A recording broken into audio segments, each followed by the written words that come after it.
ثالثه ثانوي انت لسه راجع من امتحان الفرنساوي ومش عارف تعمل ايه في العربي اللي ان شاء الله امتحانك يوم 22. وعايزه اتكلم عن حاجه انا ما بتكلمش على اي امتحان وما بعلقش على اي امتحان. زي ما انا قلت الامتحان لو انا اديته للطالب بعد اللجنه في اسئله هو حلها غلط في الامتحان هيحلها صح، عشان كده ما بحبش اعلق على اي امتحان. ولكن امتحان الفرنساوي انت عندك اكتر من 30 قاعده، وعندك كمان المنهج التراكمي بتاع اولى وثانيه ثانوي. انا منزلت لك صفحه قلت لك اهم الاسئله اللي جايه في الامتحان، دخلت النهارده الامتحان لقيته كله جاي منها. حتى سؤال ضمائر المفعول قلت لك هيجي لك منه سؤالين، جالك سؤالين. السؤال بتاع الاداه تعرف مذكره ولا مؤنثه جالك منها بتاع حوالي 3 اسئله زي ما انا قلت لك. فانا اي حاجه اقول لك تركز عليها هتركز عليها، لان زي ما انا قلت لك كل اللي انا قلت لك في امتحان الفرنساوي جه النهارده عندك في الامتحان. فهنركز في العربي والكيمياء، الكيمياء دي تركزوا عليها، الكيمياء دي اي حاجه اقولها لكم خلاص ما تراجعوش ورايا. والفيزياء والانجليش والاحياء ان شاء الله نحاول نسترجع الذاكره في الفيزياء ونقول لكم برده اللي هيجي. فعشان كده مهم جدا جدا تكون عامل لي فولو على التليجرام، وتكون عامل لي فولو هنا على قناه اليوتيوب او التيك توك، علشان اول ما انزل فيديو يبعت لك اشعار على طول. عشان ليالي الامتحان انت هتكون اكتر واحد محتاج تسمع الفيديو اول ما ينزل، علشان احنا هنقول خطه ليالي الامتحان من اول يوم ان شاء الله، من اول ما تيجي من الامتحان الماده لحد ما تروح الماده اللي انت رايحها. تمام. فمهم يكون عامل لي فولو عشان اول ما انزل فيديو يبعت لك على طول. اوكي. طيب خلونا نصلي على النبي. النهارده 17. طيب انا هعمل ايه النهارده يا سلمى؟ النهارده باذن الله حضرتك مطالب ان انت تخلص لي ادب وقصه وبلاغه. سلمى ده مستحيل يعني، صباح الفل. خد هنا بس بلا مستحيل، احنا النهارده لازم تسمع الكلام اللي انا هقول لك عليه. انا هنزل لك الفيديو اللي انت محتاج تسمعها. مستر محمد صلاح منزل الادب كامل في 3 ساعات، منزل البلاغه في ساعتين، منزل القصه في ساعه. يبقى انت كده معاك النهارده توتال 6 ساعات بس من حضرتك مذاكره عربي. بعد ما تخلص الفيديوهات اللي انا ان شاء الله هبعتها لك على جروب التليجرام، هتجيب لي اي ملخص، اي مصدر معاك يكون ملخص قصه، يكون ملخص ادب، وتبدا تقرا القصه والادب منها، لان كده كده الاسئله بتكون استنتاجيه، يعني محتاج حضرتك تكون فاهم مش حافظ. تمام. واهم حاجه في الادب هو السمات، تحفظ لي سمات كل مدرسه واللي بتميزه. خد بالك كتيب المفاهيم ايدك ورجلك في الامتحان في الادب. الادب كله حرفيا بيجي من كتاب المفاهيم. الادب بيجي من كتاب المفاهيم. تمام. يعني انت دلوقتي لو شفت كتاب المفاهيم شوف جزء الادب هتلاقي ملخص لك كل حاجه ومظبط لك الدنيا فيها. تمام. يبقى انا يوم 17 ان شاء الله هخلص ادب وقصه وبلاغه. طيب ان شاء الله يوم 18 حضرتك مطالب ان انت تخلص النحو كامل. سلمى هخلص النحو كامل ازاي برضه؟ ما تسيبنيش على طول كده، قولي لي هعمل ايه. بص مستر محمد صلاح منزل لك فيديوهين. تمام. فيديو 5 ساعات وفيديو 7 ساعات. الفيديوهين دول فيهم نحو المنهج كامل متكامل.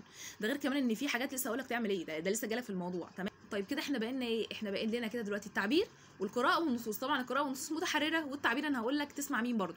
طيب هنيجي ان شاء الله يوم 19. احنا كده خلصنا 17 و18. 17 اللي هو النهارده و18 اللي هو بكره، حسب انت بتشوفني امتى. عشان كده بقول لك تكون مشترك في القناه من الاول علشان الفيديو يظهر لك على طول. تمام. ان شاء الله باذن الله يوم 19 حضرتك مطالب هتعمل ايه؟ يوم 19 ده حضرتك هتصحى لي من الفجر لحد الساعه 5، يعني من الساعه 6 الصبح لحد الساعه 5 بالليل قاعد بتحلي لي 5 شوامل. 5 شوامل. انت معاك 12 ساعه، 5 شوامل هتحلي لي 5 شوامل من اي كتاب معاك، سواء كتاب الامتحان، سواء كتاب كيان، سواء كتاب البيان، سواء كتاب الابداع، اي كتاب عربي معاك حلي لي منه 5 شوامل. يبقى انت مطالب يوم 19 انت تحلي لي 5 شوامل لحد الساعه 5. التزم بالمواعيد اللي انا بقول لك عليها. اول ما تيجي الساعه 5 ان شاء الله في ايدك وتروح على لايف مستر محمد صلاح. اللايف تقريبا هيكون حوالي 6 ساعات، يعني ممكن يقعد من الساعه 5 لحد الساعه 11 بالليل. المستر مجمع لك افكار النحو والادب اللي جت في النماذج الاستشهاديه، وكمان اللي موجوده عندك في كتاب الوزاره، وكمان هيحل معاك امتحانين شامل، امتحان في اللايف وامتحان على المنصه. يبقى انت في اليوم ده اللي هو يوم 19 هتكون حليت 7 شوامل، 5 شوامل مع نفسك، 2 امتحان شامل بس مع مستر محمد صلاح، وكمان راجعت اهم الافكار الموجوده في الادب والنحو عندك في المنهج. تمام. يبقى ده يوم 19. يوم 20 نفس الفكره، هتصحى باذن الله، هتصحى لي برده عندك من الساعه 6 الصبح لحد الساعه 3 اللي هو الساعه 3 العصر، هتقعد تحليل لي 5 شوامل. سلمى بس انت كده مداني 9 ساعات بس وانا مع 5 شوامل، يعني ده الامتحان كده اقل من ساعتين. ال5 شوامل اللي انت تحلهم في يوم 20 لازم تظبط تايمر.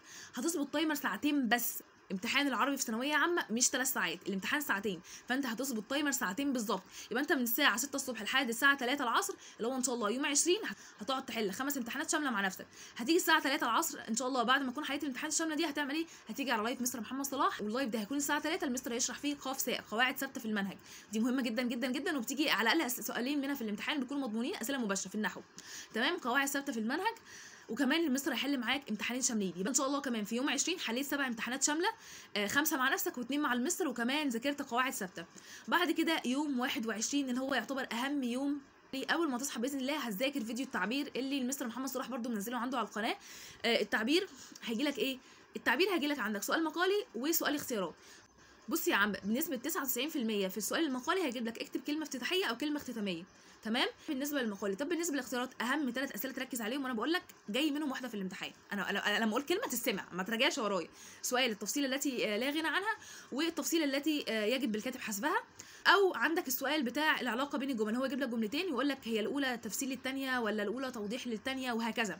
تمام. فدي اهم الاسئله في التعبير. بعد ما ذاكرت التعبير هياخد معاك حوالي 3 ساعات، هتجيب لي امتحانات ثانويه عامه وتحل منها النحو كامل كامل كامل. النحو الاسئله بتيجي كوبي بيست، النحو الاسئله بتيجي كوبي بيست، النحو الاسئله بتيجي كوبي بيست. يبقى انت هتحل لي امتحانات ثانويه عامه في النحو. طبعا المتحرك كده كده هيجي من بره المنهج، هيجي لك حاجه جديده انت اول مره تعرفها. فانت كده كده واحد حل 14 امتحان شامل لحد يوم 21، فاللهم بارك دي كميه كبيره جدا جدا جدا. ده غير كمان اللي مستر جمع لك خلاصه الافكار اللي موجوده في النماذج الاستشهاديه، يعني كانك بالظبط حلتها. تيجي على الساعه 3 باذن الله العصر معاك مستر محمد صلاح لايف لحد ليله الامتحان. اللايف ده هيشرح فيه قواعد ثابته في المنهج الجزء الثاني، وكمان هيحل معاك امتحان محاكاه لامتحان اخر السنه. يبقى احنا كده الحمد لله الحمد لله الحمد لله خلصنا العربي، وكمان حلينا حوالي 20 شامل. وبس كده حضرتك تكون خلصت العربي متكامل ان شاء الله. لو مشيت على الخطه اللي انا قلت لك دي باذن الله باذن الله باذن الله باذن الله بتوفيق ربنا سبحانه وتعالى تقدر تعدي ال70 في العربي مستريح. وخد بالك انا هنزلك على جروب التليجرام عشان الفيديو ده ما يطولش، ازاي تحل قراءه ونصوص وقطع وكل الكلام ده هنزلك على جروب التليجرام، او هنزلك فيديوهات سريعه كده تعلمك ازاي تتعامل مع كل فرع. ولو لقيت الفيديو باذن الله عليه تفاعل هنزل لكم كمان ليالي امتحان الفيزياء، ازاي تلم الفيزياء كامله في ال3 ايام ونص اللي عندك، وكمان ازاي تحل اكتر من 20 شامل. لو عايزين انزل لكم باقي الفيديوهات ما تنسوش تعملوا لايكات كتير كتير، وبحبكم في الله والسلام عليكم.